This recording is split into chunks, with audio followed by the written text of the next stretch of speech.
Hola, mi nombre es Ruchiramati, soy miembro de la Orden Budista Triratna y me dedico a ofrecer clases, cursos, retiros de budismo y de meditación. Y mi villano favorito es Loki, el hermano de Thor. Y yo soy Said, me dedico al marketing en una gran corporación y mi villano favorito es el siempre clásico Lex Luthor. ¿Sabes? Somos muy diferentes, pero hay algo que nos une. La práctica del Dharma y la búsqueda de la iluminación. Esto es Tras la Senda del Buda, un podcast donde hablaremos desde la perspectiva budista sobre temas relevantes E irrelevantes de la vida cotidiana. Bienvenidos. Bienvenidos. Muy buenos días, buenas tardes, buenas noches a todos nuestros Budescuchas. ¿Cómo estás, Ruchiramati? Estoy muy bien, feliz de estar aquí de vuelta en nuestro podcast. Ya habíamos tenido algunas semanitas sin sacar un nuevo episodio y desde aquí les pedimos una disculpa a todos nuestros escuchas porque estamos aquí reestructurando algunas cosas, pero muy feliz de estar de vuelta. Así es, sí, en efecto, por ahí ya nos habían escrito cuando vuelven, se les extraña y pues bueno, estamos intentando ser lo más constante que se pueda con este podcast porque nos encanta hacerlo y nos encanta llegar a los oídos de todos ustedes, ¿no? Y que también saber de ustedes, nos compartan sus ideas, sus dudas, por ahí nos han estado escribiendo a través de YouTube, de Instagram también, inclusive por ahí en Spotify se pueden poner comentarios, no lo dejen de lado, también pueden hacerlo por ahí y los vamos a estar leyendo con muchísimo gusto, Ruchiramati. Y qué bueno que mencionas esto de los cambios y todo esto, bueno, siempre pensamos que es impermanente todo, Todo Ruchiramati. cambia, todo es Todo, impermanente, todo es todo está cambiando. impermanente. Y bueno, vienen cambios interesantes, también para tras la senda del Buda, con la búsqueda siempre de seguir creciendo, nosotros como personas, como practicantes, ¿no? Y también como el proyecto como tal. Y pues bueno, aquí pues tenemos, noticias relevantes y espero que todos nuestros escuchas en este momento estén sentados. ¿No? Porque no queremos, lastimados, desmayados, porque se vienen cosas, ¿no? Se vienen cosas interesantes. Y pues bueno, pues Ruchiramati, si me permites hacer este primer anuncio, pues, pues no sé Toquen cómo un violín de fondo que nos pongan pon- ahí en la pongan postproducción, ¿no? el violín El más violín pequeño más del mundo. pequeño. Pues bueno, Ruchiramati se nos va. Ruchiramati se nos va, pero solo por unos episodios, no tengan, hice una pausa dramática, Ruchiramati, pues nada más para Mm. ponerle emoción a esto. Se nos va por algunos episodios, pero va a estar aquí, claro, con su lugar estelar, visitándonos un episodio sí, un episodio no, dos sí, dos no, una cosa ahí, vamos a estar ahí, sorteando conforme sus tiempos, le vayan dando, porque aquí viene la segunda gran noticia, que es una muy buena noticia, que Ruchiramati tiene un nuevo proyecto que Ya en cuanto lo hagas público, me voy a sentir todavía más obligado a hacerlo. tal vez era el empujoncito que necesitabas, Ruchiramati. Rayos. Pues tiene un proyecto bien interesante, Ruchiramati. ¿De qué se trata este proyecto? Pues ya desde hace un par de años he estado pensando en pues escribir un libro muy humildemente y la verdad, siendo muy honesto, lo he pensado más como un libro personal. Quién sabe si este vea la luz pública algún día, pero yo he Ujú, estado muy interesado en un tema que es pues el tema de quiénes somos. Cuando yo me ordené, una de las cosas que nos dijo Maitreya Bandhu, quien dirigió nuestro retiro de ordenación, fue que una persona que quiere aspirar a ser una persona sabia constantemente debe hacerse dos preguntas. ¿Quién soy yo y quién puedo ser? ujú. Y pues son preguntas, claro, como básicas, ¿verdad? De la humanidad y que distintas tradiciones espirituales han tratado y filosóficas han tratado de descubrir esto. Y entonces pues yo me quedé como con esa cosquillita ahí, ¿no? Como así, ¿quién soy yo? ¿Quién soy yo? Y creo que para mí mi camino en el Dharma empezó un poco con esa pregunta, como quién soy yo y quién quiero ser. Como, no quiero desperdiciar mi vida tan corta, pues haciendo cosas a veces muy banales y quiero descubrir cuáles son mis verdaderas motivaciones. Y para mí el Dharma me ha ayudado mucho a eso, a descubrir de una forma más honesta y transparente, pues quién es esta persona, quién es este ser. Y entonces el budismo pues plantea una enseñanza en donde divide al ser, digámoslo así, en 5 aspectos básicos, que son los 5 skandhas, los 5 agregados que describen lo que es el ser. Así es. Y entonces, pues he estado pensando en, sí, en tratar de escribir, de hacer una clase de diario durante un tiempo considerable, tratando de explorar estas 5 dimensiones del ser en mi propia experiencia. El cuerpo, las sensaciones, la voluntad, los hábitos mentales, etcétera, los samskaras y la conciencia.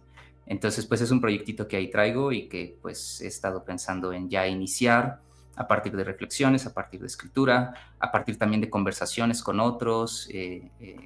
Entonces, pues ese es el proyecto que está Sí, en marcha. sin duda va a estar bien interesante, Ruchiramati, y creo que te pones un reto bastante fuerte, porque responder esta pregunta de quiénes somos, como bien lo comentas, es una de las grandes preguntas de muchas prácticas espirituales y filosóficas Mm, en la historia de la humanidad.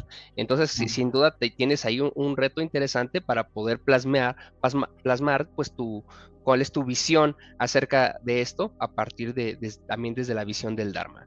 Entonces, pues, Ruchiramati, desde toda la sanga de Tras la Senda del Buda, pues, deseamos que este proyecto sea un éxito, como muchas de las cosas que tú haces, y bueno, vas a contar aquí con el apoyo de toda la comunidad, ¿no? Para estar aquí esperándote en los episodios que puedas participar, ¿no? Para que nos sigas dando pues todo tu conocimiento, nos sigas compartiendo todo esto que tú sabes y expresas muy, muy, muy bien.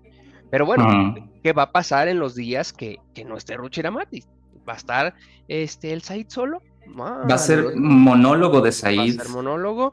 Pues a veces sí, a veces no, porque bueno, también estamos preparando también a una serie de invitados, Ruchiramati, a otros miembros Ujú, de nuestra orden, que al igual que tú tienen la preparación y están acostumbrados a compartir su experiencia y su camino del Dharma pues, con mucha gente, para que podamos seguir teniendo este tipo de conversaciones. Así también otros invitados que no, aunque no son miembros del Dharma, tienen alguna práctica relacionada que seguramente nos van a compartir y a seguir dando pues alguna visión y algún conocimiento que nos pueda ayudar en nuestro día a día.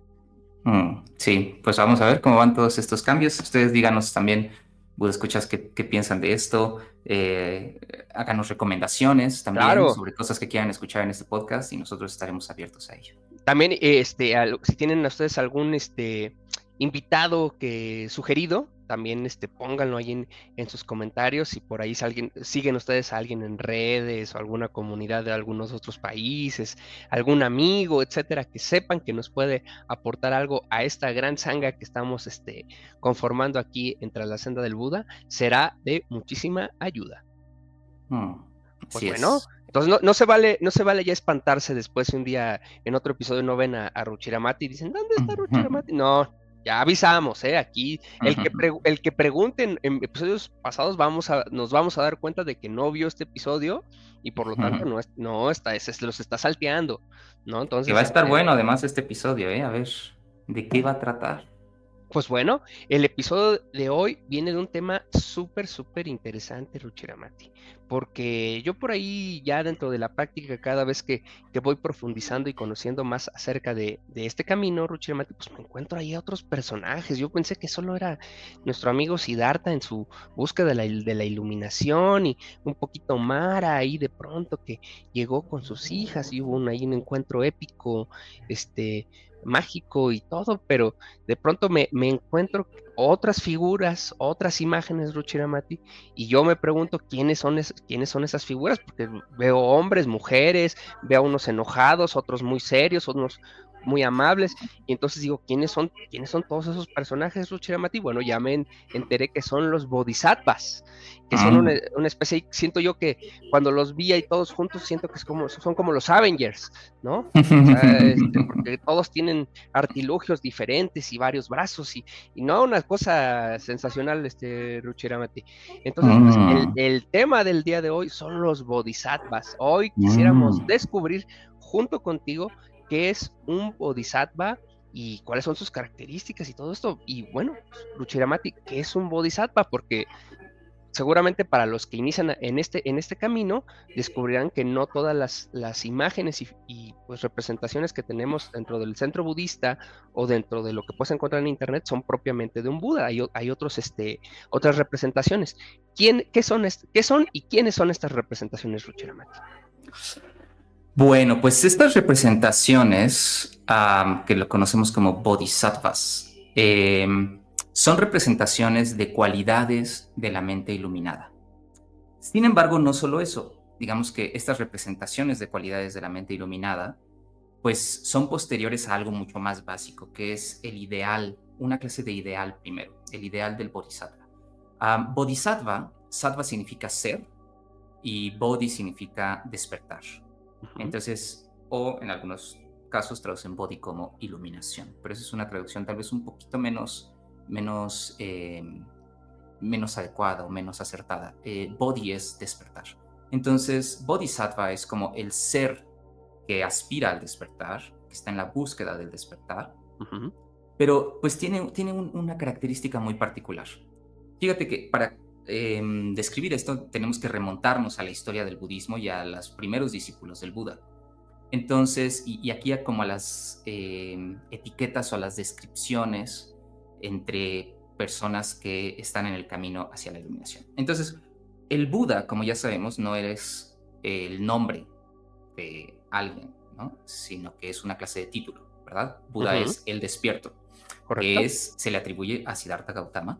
Sin embargo, a la vez podríamos decir que es un término de alguna forma técnico, en el sentido de que describe a aquella persona que ha alcanzado el despertar o el nirvana a través de sus propios esfuerzos y ha descubierto el camino por sí mismo. Es decir, nadie más le enseñó cómo llegar a la iluminación a través Ok. de un sendero de pasos regulares, con una metodología, en una tradición, etc.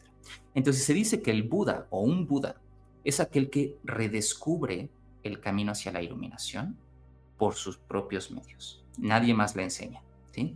Ujú. Entonces, por eso le decimos al Buda el Buda. Después, los discípulos del Buda que alcanzaron este mismo estado de despertar espiritual o de Ujú. nirvana, se les llamaba arahants. Arahant. Entonces, los arahants son aquellos que han alcanzado la iluminación gracias a la enseñanza de un Buda. Ok. ¿Sí? Son discípulos del Buda. Entonces, esa es la terminología como tradicional del budismo temprano. Está el Buda, el iluminado, que Ujú. alcanza la iluminación por sus propios medios, y están los arahants, que alcanzan la iluminación a partir de la enseñanza de un maestro iluminado, es decir, de un Buda.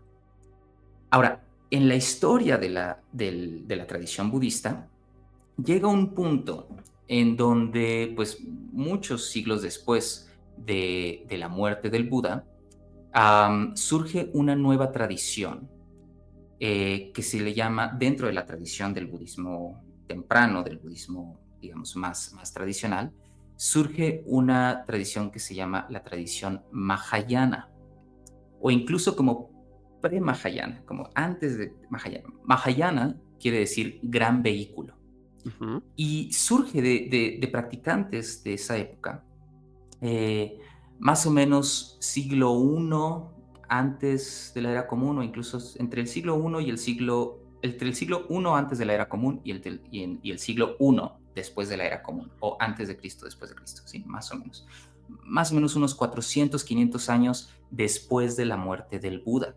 Ok. Entonces, medio siglo había pasado del inicio de la tradición budista. Así es. Entonces empieza como esta visión entre los practicantes, entre los, pues sí, monjes y practicantes budistas, de que se estaba perdiendo cierta cualidad, cierta,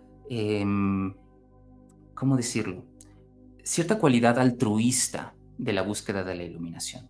Se dice que el budismo temprano empezó a ser como muy, muy cerrado a sí mismo, muy cerrado únicamente en los monasterios, y que de pronto, si tú querías alcanzar la iluminación, era solo como convirtiéndote en un monje, Ujú, y estaba como esta idea de la iluminación, pues, personal, entre comillas. Ahora, lo estoy sobresimplificando, ¿sale? claro. Es un proceso muy largo y mucho más complejo. Pero empieza a surgir este ideal, que le llamamos ahora el ideal del Bodhisattva, dentro de esta nueva corriente del budismo que llamamos corriente del budismo Mahayana, del gran vehículo, en donde se reincorpora o se reconecta de manera mucho más profunda con la actividad compasiva de el Buda y de aquellos que quieren alcanzar la iluminación. Entonces se empieza a construir este ideal de el ser que quiere alcanzar la iluminación, Bodhisattva, no solo para su propio beneficio, sino para el beneficio de todos los seres. Ok. Entonces se dice que es como se convierte el Bodhisattva en una clase de modelo ético y espiritual altruista, de alguna forma reemplazando al ideal del Arahant, que era este ideal del budismo temprano. Entonces, bueno, ahí es donde empieza este ideal del Bodhisattva, esta clase de motivación mucho más altruista de alcanzar la iluminación por el beneficio de todos los seres. Entonces ahí Y que sería es... la, perdóname, Ujú, Ruchamete, entonces ahí sería la diferencia entre un arahant y un bodhisattva, ¿no? Esta cuestión altruista como tú lo mencionaste, ¿no? sí. Entonces, porque el arahant era como de alcanzó la iluminación y como hasta ahí, ¿no? O sea, Mm, ya es una especie como de Buda, ¿no? mm, Porque está alcanzando como la iluminación a través de la enseñanza, ¿no? Pero el ujú. bodhisattva va más allá de eso, ¿no? Porque es justamente está alcanzando esa. Esto es un recordatorio. Tenemos un recordatorio. ¿De qué tenemos un recordatorio, Richard Mate? De este podcast, por supuesto. Perfectos. ¿Sabes qué? Es el recordatorio de que se suscriban, Richard Mate, porque no se Es el están recordatorio, por suscribiendo. supuesto. Alexa, danos un recordatorio de que se suscriban, por favor, al canal de Tras la Senda del Buda. No lo va a hacer, pero no No, importa. perfecto. Pero fíjate, está lindo porque ahorita quien en su casa tiene una Alexa, Tal vez ya la activamos. ya la activamos, ¿no? Entonces, perfecto, me encanta. Vamos a hacer eso cada episodio para que ahí les estén mandando recordatorios, hasta en horarios así raros, ¿no? Es más, hagámoslo ahora. Alexa, pon un recordatorio de suscribirte al canal de Tras la Senda del Buda en YouTube. Hazme este recordatorio a las 3 de la tarde. A ver qué pasa. Este... Em, ok, entonces regresemos Ruchiramati. Entonces, bueno, tenemos esta división y comentábamos. Entonces, el Bodhisattva tiene esta parte justamente de alcanzar la iluminación, pero Sí. en la búsqueda de compartirlo o de hacerlo llegar también al resto de los seres, de los Mm, seres vivos, podemos llamarle de así, los seres Ruchira. sintientes, sí. De Ok, los seres de sintientes. los seres sintientes. Ok, excelente, Ruchiramati. Pero no solo eso, es como, ok, el Bodhisattva hace además un voto. Ok. Esto es muy particular. Entonces, hace el voto de ayudar a todos los seres a alcanzar la iluminación. Y aquí Ujú, entramos en un aspecto bien interesante y empezamos a tocar em, la doctrina del renacimiento en el budismo. ujú. Porque si recuerdas, una de las formas en las cuales em, pues conceptualizamos a la vida de alguien no iluminado es a partir de la rueda de la vida, que no hemos hecho un episodio de la rueda de la vida, No, no, ya no, lo tenemos que hacer lo próximamente. tenemos que hacer. Pero bueno, esta rueda de la vida, la rueda del samsara, es una rueda de constante nacimiento, vida, experiencias agradables, desagradables, dukkha, vejez, enfermedad, muerte y renacimiento, una y otra vez. Y se dice que alguien que alcanza la iluminación rompe con el ciclo de renacimientos, ya no renace. No sabemos qué pasa, ¿verdad? Pero el ideal del bodhisattva, se dice que el bodhisattva en esta clase de irrupción de una voluntad suprapersonal, altruista, compasiva, conectada con el sufrimiento de todos los seres, hace el voto de no alcanzar la iluminación sino antes haber ayudado a todos los seres a llegar a la iluminación. Entonces hace el voto de Mm. regresar una y otra y otra y otra vez por eones y eones y eones hasta liberar a todos o ayudar a todos los seres a liberarse del sufrimiento alcanzando el nirvana y entonces después él mismo alcanzar la iluminación. Entonces es Entonces, como una dimensión altruista sí, como cósmica.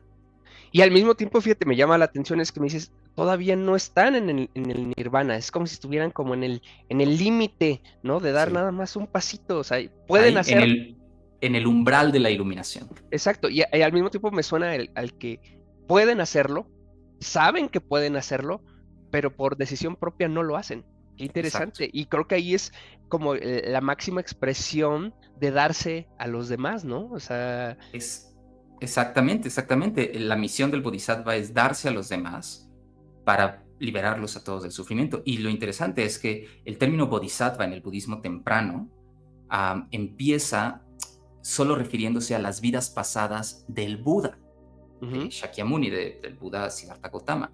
Entonces, hay ciertas historias que se llaman los yatakas, en donde son como cuentos o incluso fábulas, podemos pensarlas así, de las vidas anteriores del Buda, en donde ujú. se narra cómo practicó las diferentes perfecciones de un bodhisattva. Se dice que un bodhisattva practica 6 perfecciones. En otras partes de la tradición budista se dice que son 10 perfecciones. Y entonces practica la generosidad, la paciencia, la renuncia, etcétera, etcétera.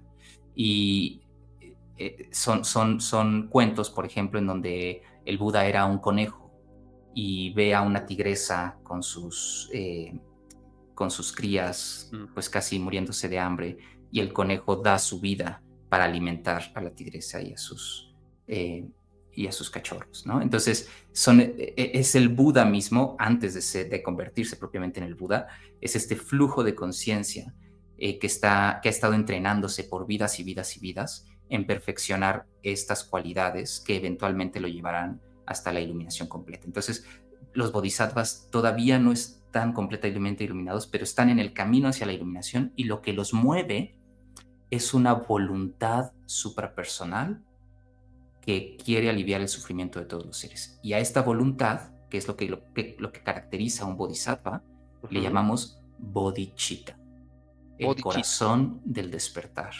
o como lo traduce nuestro maestro Sangrakshita, la voluntad hacia la iluminación por el beneficio de todos los seres. Qué bonito, Ruchiramati. Y fíjate que ahorita que dije que me parecían los Avengers, creo que Ujú, sí tienen estas cualidades que de pronto se les atribuyen a estos ujú, personajes en cuestión de heroísmo, ¿no? Porque ujú, creo que la palabra héroe, justamente tengas un superpoder o no, como en estos personajes, ¿no? ujú, Justamente tiene esa cualidad que no sé, ven un accidente, no son parte del accidente, y ellos ujú, podrían irse, ¿no? ujú, Podrían eliminar ese momento negativo en sus vidas. Sin embargo, están por los demás seres y buscan como que esos otros seres que están en un problema, ¿no? En una dificultad, puedan ayudarlos a salir de allí, ¿no? Entonces, como que tienen esa cualidad de estar por los demás e intentar ayudarlos, ¿no? En ese proceso o en ese sufrimiento, que justamente es uno de las nobles verdades, ¿no? De la primera noble verdad. exacto, pues Entonces, todo el budismo trata sobre el cese del sufrimiento así es. y se dice desde el ideal del bodhisattva que tu sufrimiento y mi sufrimiento no son distintos. Ujú, Entonces, ¿cómo puedo alcanzar la iluminación? ¿Cómo puedo estar completamente libre de sufrimiento yo si aún hay sufrimiento en el mundo? Como nunca podré cesar este sufrimiento si no primero cesa todo el sufrimiento del mundo. Entonces es como una dimensión para muchas personas, incluida yo, una dimensión mucho más profunda y mucho más amplia, cósmica, de ujú. lo que es el Dharma, de lo que es una vida budista también, ¿no? Una vida dedicada a la erradicación del sufrimiento independientemente de quién sea, no solo tu sufrimiento, sino el sufrimiento. Eh, sí. Y ahora, Ruchiramati, yo lo que he estado ahí investigando, un poco leyendo acerca de este tema, veo Ujú, que cada bodhisattva tiene como un, no, le vamos a, como seguimos con este tema de los superhéroes y la analogía, ujú, como un superpoder, vamos a llamarle como una especialización, mm, algo que resalta de ellos, mm, algún valor, alguna práctica, etcétera, ¿no? mm, Como puede ser pues el tema de la compasión, de la sabiduría, ujú, etcétera, ¿no? mm, Eh, ¿Cuáles son algunos de estos valores mm, o representación de alguna práctica que se mm. representen principalmente en los bodhisattvas? Bueno, pues hasta ahorita hemos hablado de el ideal del bodhisattva, antes de Ujú, entrar propiamente a los bodhisattvas. Entonces, digamos, ese ideal del bodhisattva, este ideal altruista de aliviar el sufrimiento de todos los seres, está basado obviamente en la visión de que ese alivio del sufrimiento de todos los seres ujú, deriva en el estado del nirvana, ¿no? Es decir, el aliviar el sufrimiento de los seres quiere decir ayudarlos a alcanzar la iluminación, a alcanzar el nirvana. Y ese estado de nirvana o de iluminación o de budeidad, pues podríamos pensar que expresa pues ciertos estados de conciencia, ciertos estados emocionales, ciertos estados de ser, pues increíblemente refinados, los más altos que puede haber. Entonces, una mente iluminada tiene cualidades, por supuesto, como la sabiduría, como la compasión, como la energía como espontánea, la energía como fuerza, etcétera. La pureza de la mente, la pureza de las ujú, acciones a la vez. Eh, sí, la renuncia completa, el amor incondicional. Entonces hay muchas, digamos, virtudes o cualidades de una mente iluminada. Y ujú, entonces, antes de pasar propiamente como a los bodhisattvas que representan cada una de estas cualidades, se ujú, dice que en esta tradición mahayana se dice que, bueno, cualquier persona podría convertirse en un bodhisattva. ok. De una manera formal, de hecho, hay ordenaciones de bodhisattvas. En nuestra orden, Oh, incluso al inicio hubo ordenaciones de bodhisattvas, ya no las hay. Pero eso es, digamos, en un sentido formal. Pero en un sentido más profundo, más auténtico, es que cualquier persona, tú o yo, con suficiente práctica e incluso tal vez de una forma espontánea, entre comillas, es decir, ujú, que deviene tal vez de la práctica de muchas vidas, podemos pensarlo así, surge en nosotros esta bodichita, de pronto surge esta clase de voluntad para aliviar el sufrimiento de todos los seres y que además es irreversible, ¿no? Que transforma completamente nuestra conciencia. Entonces, ahí una persona sería un bodhisattva, una persona como tú y como yo. Es decir, hay bodhisattvas de carne y hueso, ¿sí? Personas en donde ha surgido esta bodichita, esta voluntad hacia la iluminación.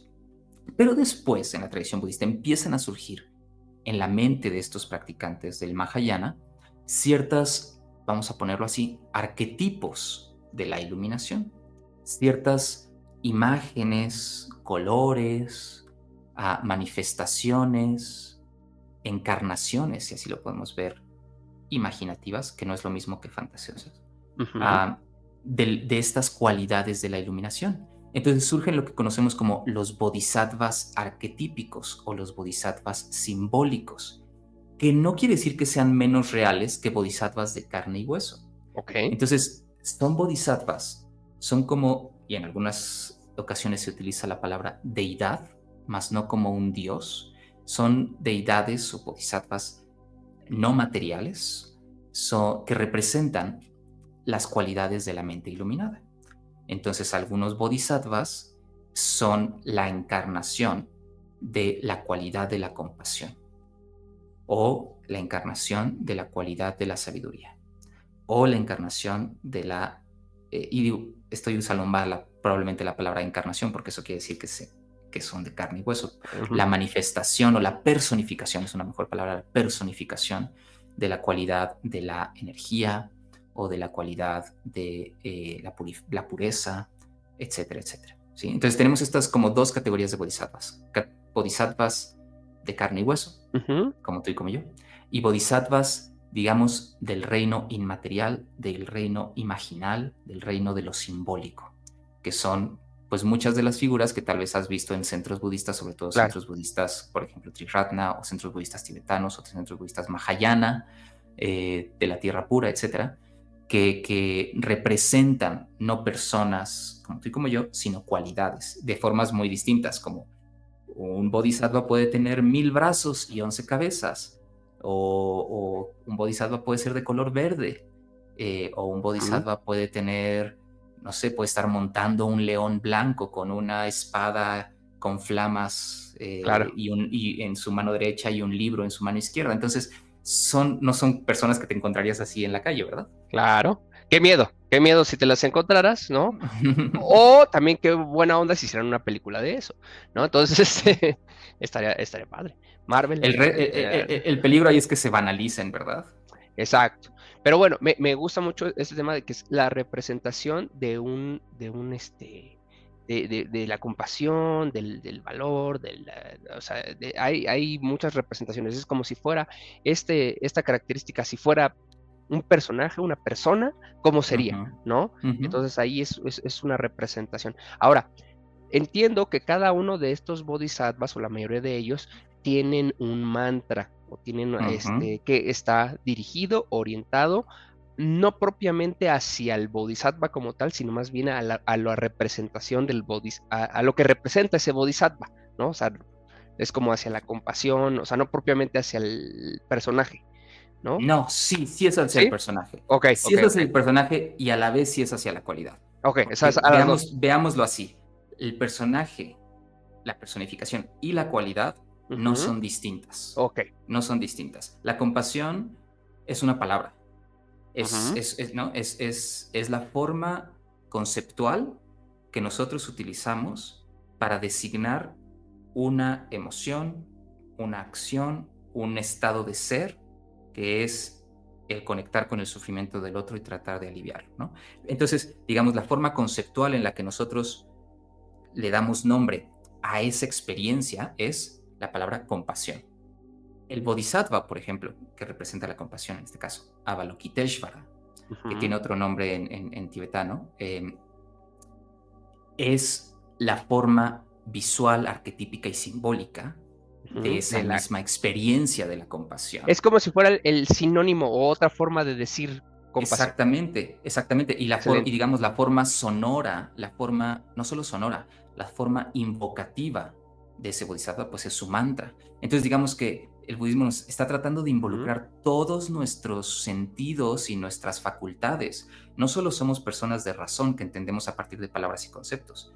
Entendemos a partir de símbolos, entendemos a partir de imágenes, entendemos a partir de colores, entendemos a partir de sonidos, entendemos a partir de texturas. ¿Cómo se sentiría la compasión? ¿Cuál Ujú. sería la textura de un bodhisattva? ¿No? Etcétera.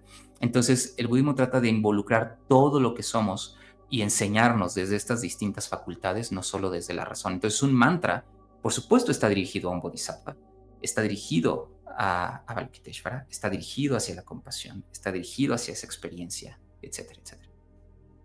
Buenísimo, Rucho Mati. Pero bueno, a ver, te comentaba, entonces, este mantra, que cada Ujú. uno de ellos tiene uno, que por cierto, un saludo a nuestra amiga Jessica, que por ahí nos escribió, que nos dijo que el episodio de mantras es su episodio favorito. Si no lo han visto, Mm, regrésense unos cuantos episodios.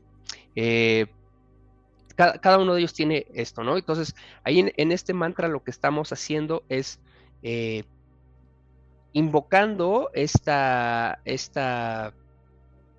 cualidad, ¿no? Que queremos para nosotros, ¿no? Tratando como de alimentarla, ¿no? O de, ujú. o de, o de que esté con nosotros, ¿no? Pues para el beneficio de nosotros mismos y de lo que nos rodea, ¿es correcto? Así es, el mantra es una clase de invocación del bodhisattva. Lo que estás haciendo es llamar al bodhisattva para que se manifieste en ti. En última Claro. instancia, la conexión con el bodhisattva, los bodhisattvas como estas manifestaciones arquetípicas de las cualidades de la mente iluminada, lo que queremos hacer es que nosotros eventualmente nos convirtamos en el bodhisattva, seamos el bodhisattva, encarnemos al bodhisattva. Claro. Entonces, cuando estamos recitando el mantra, estamos tratando de sintonizar primero emocionalmente, idealmente con el bodhisattva, y después casi que estamos pidiendo, por favor, como manifiéstate en mí. Y es una invocación interna. El bodhisattva, o estas cualidades, o la compasión, la energía, la sabiduría, ya son parte por lo menos germinal en nosotros. Entonces es como una clase de invocación interna en donde estamos tratando de decirle a la potencialidad más profunda de nosotros, que es la iluminación, que se manifieste más y más, que la compasión esté más y más en nosotros, la sabiduría, la energía, etcétera, etcétera, la pureza. Pero necesitamos a veces como esa clase de ideal al cual nosotros reverenciar y aspirar. Entonces estamos reverenciando la compasión, estamos reverenciando la sabiduría, estamos reverenciando la energía, el altruismo, etcétera. Y nos estamos abriendo hacia esa dimensión más alta que nosotros para ser influenciados por ella y podamos nosotros convertirnos en esos mismos bodhisattvas. Buenísimo. Y fíjate que aquí entonces entra muy bien justamente al otro episodio de mantras donde hablábamos que propiamente cuando estamos haciendo esta práctica con mantra, no es que propiamente estemos como rezando, ¿no? Mm, mm, Sino más bien mm. estamos como invocando, más bien esa serie pues de actitudes, sí, de prácticas que queremos para nosotros y para lo que nos rodea, ¿no? Lo cual está muy bonito y muy interesante porque es traer puras cosas como positivas a ti y a tu entorno, ¿no? Para todo lo que te rodea, ¿no? Porque justamente creo que esta práctica nunca será solamente como con carácter individual, ¿no? Siempre hay No, un espíritu. Está ese espíritu del bodhisattva, justamente, que es como en beneficio de ujú. todos los demás, ¿no? Exacto, sí. Y aquí hay algo sutil que también es importante como ver y como ciertos riesgos. Los mantras budistas no son ¿cómo decirlo? Afirmaciones positivas, digamos, como una clase de ley de la atracción, Mm, como tú bien dices, como individual o personal, ¿no? Nada más. Sí hay algo, yo creo que en el rezo, en la actitud del rezo, hay algo muy, muy, muy positivo. Porque creo que a veces creemos que uno lo puede todo, ¿no? Yo ujú. lo puedo todo. El yo lo puede todo. El Atman, ¿no? O el yo individual lo puede todo. Yo alcanzaré la iluminación. Y en un sentido más radical, el budismo nos dice, no, el yo es limitado. El yo no es absoluto. El yo solito no puede. Y cuando nosotros rezamos, la actitud del rezo, más que el rezo mismo, Ujú, es una actitud para mí muy positiva. Es una claro, actitud de renuncia al yo lo puedo todo y es una actitud de apertura hacia algo más alto que nosotros, hacia algo más profundo, más trascendental que nosotros.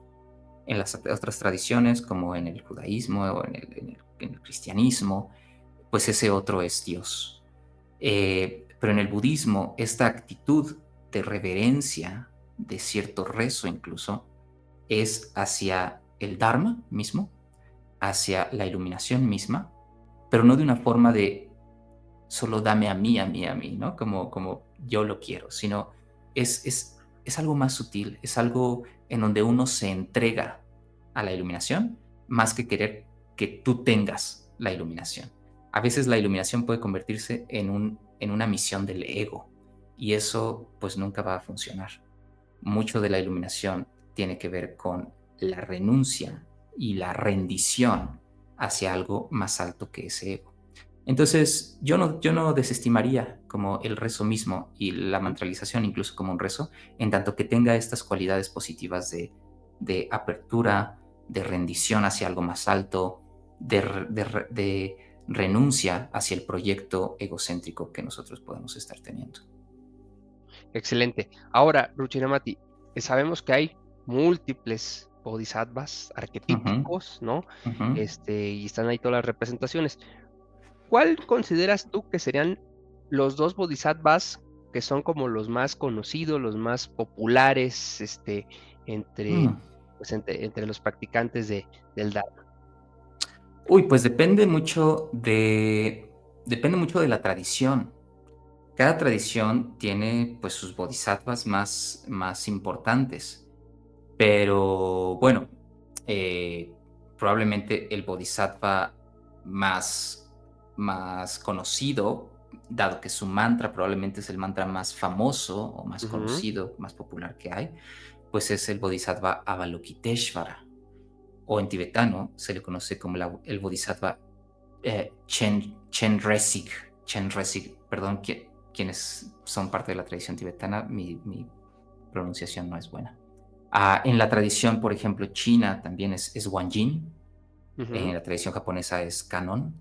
Entonces, Avalokiteshvara es el bodhisattva de la compasión, representa esta cualidad compasiva, que es, digamos, la esencia de un bodhisattva, es la compasión, porque es el deseo de aliviar el sufrimiento de todos los seres. Y en nuestra propia tradición, la tradición budista Triratna, pues Avalokiteshvara tiene dos representaciones. La representación de un ser de pie con Ujú. 1000 brazos a su alrededor y 11 cabezas que pueden mirar en todas direcciones. Entonces tiene 1000 brazos para ayudar a todos los seres y en cada brazo tiene tal vez alguna herramienta distinta o algo que necesitan todos los seres y tiene 11 cabezas para ver en todas direcciones, ¿no? Y hay otra representación de este bodhisattva que es el bodhisattva de 4 brazos. Eh, entonces su mantra pues es el mantra Om Mani Padme Hum, Que que haremos un episodio representa la iluminación. específico de este mantra porque como también ha permeado ya en la cultura pop, ¿no?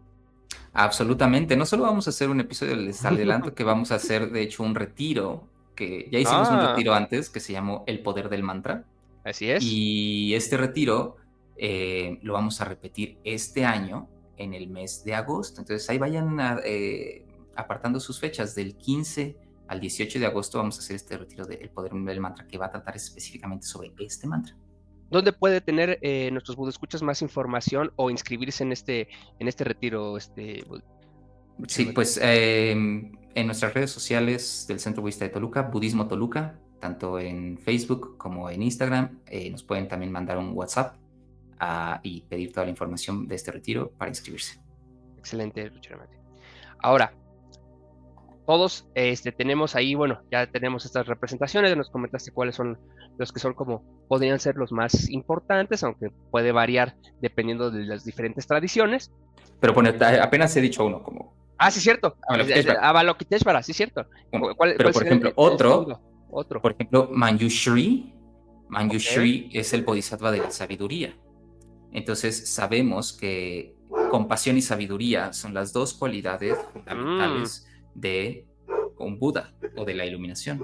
Entonces, sabiduría está representado por Manjushri, este bodhisattva que te decía que está en algunas representaciones montando un león blanco y ah, tiene una espada sosteniéndola de una forma muy delicada, una espada con flamas, que es la espada que corta toda la ignorancia, y tiene sosteniendo cerca del corazón un libro, que es el libro de la perfección de la sabiduría. Es el libro de ciertos textos Mahayana que se llaman el Prajna Paramita, o la perfección de la sabiduría, que son los textos que tratan sobre la vacuidad. Entonces, ese bodhisattva representa a la sabiduría. Y, por ejemplo, tenemos otro bodhisattva como Vajrapani, que representa toda la energía Vajra, la energía de la determinación, la energía de la destrucción, de todos los venenos. Y hay una representación de Vajrapani colérica, hay bodhisattvas coléricos. A veces ok. pensamos que el budismo es solo como paz interior y Paz, felicidad, amor, ajá, sí, sí, sí. y hay como estas representaciones como enojadas, ¿no? Como coléricas, y que representan como esta clase de determinación feroz contra los obstáculos que no nos permiten alcanzar la iluminación o que nos llevan hacia el sufrimiento. Está otro bodhisattva que es Kshitigarbha, que es un bodhisattva que va a los infiernos a salvar a todos los seres que están ahí en estados pues muy, muy aflictivos. Está Maitreya, el bodhisattva del futuro, que se dice que es el, Buda, el Ujú. próximo Buda, el Buda que vendrá en alguna era, que redescubrirá el camino cuando ya no haya Dharma, cuando ya no haya podcast de Tras la senda del Buda, no haya internet, no haya nada donde puedas encontrar Dharma, un nuevo Buda surgirá, que es el Buda Maitreya. Entonces, esos son algunos bodhisattvas. Excelente, Ruchirabati. Ahora sí, ya que nos mencionaste algunos de los más importantes. Sabemos que hay muchos más y los alentamos a que se pongan ahí a Claro. investigar cuáles son. Tara, me Cua- faltó Tara, perdón. Tara, Tara Tara, importantísima también. importantísima, sí. Eh, ¿Cuál Ahí te va, esta pregunta es como súper personal, Ruchel Mati. ¿Cuál es tu Sí. bodhisattva favorito? Yo siento que, así como los superiores, siento que uno en la práctica de pronto agarra uno, ¿no? O un par, ¿no? Por justamente la representación, este, de este espíritu, ¿no? De Mm, compasión, de mm, bondad, etcétera, ¿no? Y ujú, hasta su misma como representación gráfica, ¿no? ujú, Tendrá algo que nos guste, ¿no? Que nos llame la ujú, atención, ¿no? ¿Tienes ujú. tú en tu práctica algún bodhisattva favorito? Pues sí y no. No es que yo creo que más que uno tome al bodhisattva, casi que el bodhisattva te tome a ti, te toma a ti, Ujú, ¿no? Como dicen. Entonces, bueno, en nuestra tradición, en la orden budista Triratna, cuando nos ordenamos, un parte esencial de nuestra ordenación consiste en una clase de iniciación en un Buda o un Bodhisattva que se convierte como en nuestro maestro, se convierte en nuestra deidad, digámoslo en ese sentido amplio, en nuestro ideal a seguir, en nuestra práctica principal. Y mi práctica es la práctica de Vajrasattva. Vajrasattva, que es el bodhisattva de la pureza o de la purificación. Se dice que no solo es un bodhisattva, sino que es un Buda también, porque hay también Budas arquetípicos. Y Vajrasattva representa la purificación de todo nuestro karma torpe y a la vez representa la mente pura que ya tenemos, nuestra naturaleza pura. Es un bodhisattva muy, muy bello, es una práctica muy, muy hermosa. Y pues sí, ese es mi bodhisattva. Vajrasattva, el ser diamantino. Vajra como este trueno diamantino, pues así, es el ser del trueno diamantino, el rayo excelente. diamantino. Yo te comparto y le comparto a nuestros escuchas que tienes creo que mucha razón en el sentido de como que el bodhisattva como que más bien es el que como que tú no lo eliges a él, sino como que él te elige a ti. Ujú, Y ujú, dentro de mi poco conocimiento de los bodhisattvas, a mí en este momento siento que el que más me ha justamente llamado es Padmasambhava, uno de los bodhisattvas también más importantes dentro de la tradición tibetana, ¿no? Que ujú, justamente está ligado al tema de la compasión, ¿no? Y pues justamente todo este camino espiritual, ¿no? Y gran influenciador de todo el tema tibetano, ¿no? En mm, cuestión de la construcción de esa misma práctica, ¿no? Y es, mm, es uno, es uno de esos budas coléricos que como tú mencionas, no sé si eso fue lo mm, que primeramente me llamó la atención, porque yo vi ahí a un ser con cara de enojado, de malvado, con una lanza con tres cabezas metidas en esa lanza, y entonces dije, ¿qué está pasando ahí, no? Como dices tú, que no el budismo es paz, amor y cero violencia, ¿qué está pasando aquí? Y ya cuando te ujú, pones a investigar esa historia, me atrapó totalmente, ¿no? Entonces, mm, probablemente ahí, no sé, sigo investigando la historia y la práctica de Padmasambhava, mm, pero mm, pues por el momento es el que, por lo menos a mí me ha mm. atrapado. Es maravilloso porque además Padmasambhava tiene esta doble cualidad de bodhisattva que no solo es arquetípico, sino que también fue histórico. Ujú, Entonces, claro, Padmasambhava fue un maestro espiritual vivo a quien se le atribuye mucho de la fundación del budismo tibetano. Una vez que el monje Santarakshita no pudo construir el primer monasterio budista en Tibet, a quien llama esa Padmasambhava, porque ujú. habían como estas fuerzas en Tibet que no permitían que el budismo se asentara ahí, ¿no? Y en nuestra tradición también, pues Padmasambhava es una de las figuras como más importantes y muchas personas, muchos miembros de nuestra orden tienen la práctica de Padmasambhava, son devotos a Padmasambhava o a Guru Rinpoche, como también se le conoce. Es maravilloso, ¿sí? Sí, bueno, pues vamos a seguir Te ahí pareces un investigando al poquito, ¿eh? respecto. Sí tienes como el tipo de Sí, Padmasambhava. es que ya, no me has visto enojado, por eso. No, no quiero. Pues muchas gracias, Ruchiramati. Vamos a parar aquí en este episodio. Muy bien. Y pues bueno, la verdad es que estuvo sensacional. De aquí seguramente de este episodio pueden salir otra vez muchos episodios Muchísimos. más porque nos podríamos ir por cada uno de estos bodhisattvas, hablar de las prácticas diferentes de cada uno de ellos, sus mantras diferentes. Entonces, si Exacto. ustedes tienen algún bodhisattva que les llame mucho la atención, que los esté atrapando por aquí, escríbanos también, nos será un gusto leerlos y para posteriormente poder pues abordar un poquito más acerca de ellos, ¿no? Exacto. Y puedo decir una última cosa. Claro que sí. Como trata de tú mismo ser una clase de bodhisattva en el mundo. Con cada acción como amable, compasiva, trata de salir a la calle con esa misión de pues tratar de hacer el mundo un poquito mejor, de tratar de aliviar el sufrimiento de alguien hoy, de alguna forma, con alguna moneda, con alguna ayuda, de la forma que tú quieras, puedes estar encarnando en este mundo a algún bodhisattva. Excelente. Que me gusta esa idea de que hay esos bodhisattvas de carne y hueso, ¿no? Entonces todos podemos ser uno de ellos, ¿no? Mm.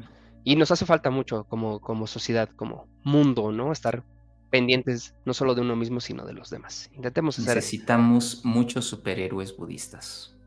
Bueno, pues vamos a unirnos a esa liga de la justicia budista. Mm, Pues bueno, Ruchirabati, como todos los episodios, vamos a pasar, ya sabes, a nuestra sección frases que el Buda nunca dijo, y pues vamos con ello. Estaba buscando en internet información para iluminarme cuando de pronto me encontré una frase de Buda, letras doradas sobre un altar, fuente dudosa, no lo voy a negar. Ruchiramati, dímelo ya. ¿Acaso esta es una de esas frases que el Buda nunca dijo? Frases que el Buda nunca dijo.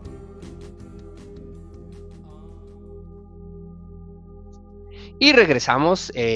Muchas gracias, Ruchiramati. Pues bueno, el día de hoy te traigo una frase ahí importante. Vamos a descubrir si la dijo el Buda, si no la dijo el Buda, y vamos a ver qué podemos sacar de ella, qué podemos aprender el día de hoy. Y pues bueno, la frase que te traigo el día de hoy es la siguiente. ujú, La vida es un tesoro precioso, mm, pero solo lo descubrimos si lo compartimos con los demás. mm, Eso me mm. gustó esta frase porque es de compartir con los demás, me sonó totalmente el tema de hoy del Bodhisattva, ¿no? Va Y de la nuevo, vida es algo precioso, la sí. vida exacto, la vida es un tesoro precioso, pero solo lo Mm. descubrimos si lo compartimos con los demás. ¿Cómo ves, Ruchiramati? ¿Esta frase te suena que la dijo el Buda? Podría haberla dicho el Buda. Por cómo está escrita o dicha, no creo que la haya dicho el Buda. Eh, pero está en completa resonancia. Buenísimo, porque en efecto, Ruchiramati pudo haberla dijo, mas no la dijo, porque esta Mm, frase es de el Papa Francisco, que mm, recientemente, como todos sabemos, falleció, ¿no? mm, Ya no está acá dentro de este plano terrenal compartiendo con nosotros, pero creo que también dejó ahí un legado interesante dentro del mundo en general, ¿no? Porque sabemos que el Papa es una persona que tiene un cargo que pues influye política y socialmente y culturalmente claro, también en el mundo, ¿no?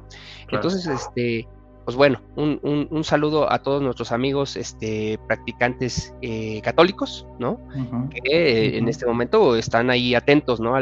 Y todo el mundo también, aunque no sea practicante católico, el tema del cónclave, ¿no? Que está, ujú, y que ujú. seguramente cuando salga este episodio ya habrá salido el famoso humo blanco y probablemente ya tengamos un nuevo papa, ¿no? Un nuevo representante en la fe católica. Que hago Mm, la acotación, que es obviamente esto lo manejamos con muchísimo, muchísimo respeto, porque también creo que no sé tú cómo lo veas, Ruchamati, pero en la comunidad católica siempre ha tenido como mucha apertura y mucha también como amistad, empatía con la práctica budista, ¿no? No sé qué mm. opinas acerca de esto. Pues no sé muy bien, no quiero opinar sin realmente tener conocimiento del tema, pero en algún momento, hace algunos años, nos invitaron a un congreso interreligioso en la Cámara de Diputados para hablar sobre el tema de la importancia del Estado laico, y había mesas, digamos, de diálogo y discusión de muchas tradiciones espirituales. Entonces había una mesa budista en donde estuvimos ahí varios representantes budistas de distintas tradiciones, mesas cristianas, católicas, etcétera. Y la verdad, si te soy muy honesto, aquí entre nos, porque nadie nos escucha, No, es casi. que con quienes más tuvimos una relación más amable y más interesante fue con varios representantes de la Iglesia Católica, y judía también. Y la verdad es que entre la mesa budista, como que no nos llevamos tan bien, no sé por qué, no sé Ah, por qué. caray. Ya sé, pues esas cosas pasan. Fue una mesa un poco rara. Y después, la verdad es que tuvimos muy buena interacción y relación con un padre en particular, un padre católico, quien yo lo recuerdo con mucha estima. Entonces, sí, y ellos estaban muy contentos, y lo hicieron muy público, de que hubiera una mesa en donde estuviera el budismo, en donde hubiera una religión no teísta, así mismo lo dijo. Y sí, entonces hay mucho respeto entre las tradiciones. Así es. Yo tengo esa sensación, Lucio Mati, porque ya conocía yo de esta anécdota que tú nos comentas, y por ahí yo he escuchado en algunas entrevistas de algunos representantes católicos, ¿no? Que se han expresado de una manera muy positiva, ¿no? Mm, Justamente, pues me parece que compartimos pues nuestra vida ética, ¿no? mm, En tener compasión, en actuar en beneficio de los demás, ¿no? No dañarnos a nosotros mismos ni a nuestros seres mm, queridos. Entonces creo que ahí compartimos muchas prácticas éticas, ¿no? sí. Pero bueno, vamos nuevamente a la frase y vamos a ver qué podemos sacar de conocimiento de esta frase del Papa Francisco. Uy, pues mira, la primera parte de la frase me recordó mucho a una enseñanza tradicional budista que se llama los 4 recordatorios. Ujú, O los 4 preliminares también se llaman. Los 4 recordatorios, el primer recordatorio de ellos es que la vida humana es realmente valiosa. Es una preciosa oportunidad para el despertar. Y utiliza la palabra preciosa. ujú. Entonces, y también el Papa Francisco aquí Así dijo, es, ¿verdad? La vida humana es un tesoro tesoro precioso. precioso. Fíjate, también Shantideva, uno de los grandes santos, si le podemos decir así, santos budistas, eh, hablaba sobre el tesoro de el bodhicitta, ¿no? Como algo precioso, como es una clase de tesoro que te encuentras. Entonces, y así la vida humana es así, es como si te hubieras encontrado, te sacaste la lotería por estar Claro. vivo, por estar viva, ¿no? Y es fugaz, es impermanente. Entonces, claro, esta parte resuena mucho con la tradición budista, es realmente preciosa. ¿Y cuál es la segunda parte? Pero la vida es un tesoro precioso, pero solo lo descubrimos si lo compartimos con los demás. Wow, es buenísimo eso, es buenísimo. Es solo en el compartir con los demás, en el reflejo también con el otro, en la compasión, en la conexión real con el otro, que descubres también el valor de tu propia vida, ¿no? Y yo creo que también aquí nos puede hablar mucho de la interdependencia, de la enseñanza de Pratitya Samutpada, en donde tu vida no existe por ti sola. Claro. Tú no puedes autogestarte. Tú no puedes existir solo por voluntad propia y mantenerte existiendo solo por voluntad propia. Tu vida es el resultado de infinitas interacciones de otros seres también. En primer lugar, de tus padres, por supuesto, ¿no? Entonces, la vida, eso que es realmente precioso, es en sí mismo compartido. Y es en ese compartir profundo que, claro, encontramos una mucho mayor valía de esa vida, ¿no? Descubrimos el tesoro que es a partir de nuestra interacción con otros. Qué bonita frase del Papa Francisco. Muchas gracias por traerla. Buenísimo, sí, sentí que resonaba hoy con el tema del día de hoy y que resuena justamente con muchos de las otros prácticas y conocimientos que hemos hablado en otros episodios. Entonces, pues bueno, le mandamos un gran saludo al Papa Francisco donde esté y deseamos que pues esta elección del próximo Papa esté llena de compasión, de amor, de sabiduría y con un alto interés en el beneficio de todos los seres. Sí, que así sea. Pues muy bien, Ruchiramati, pues cerramos el episodio del día de hoy y muchísimas gracias por compartirnos nuevamente todo tu conocimiento y pues bueno, nos veremos por acá en las próximas semanas. Aquí nos vemos. Cuídense mucho. Gracias, escuchas, nos vemos.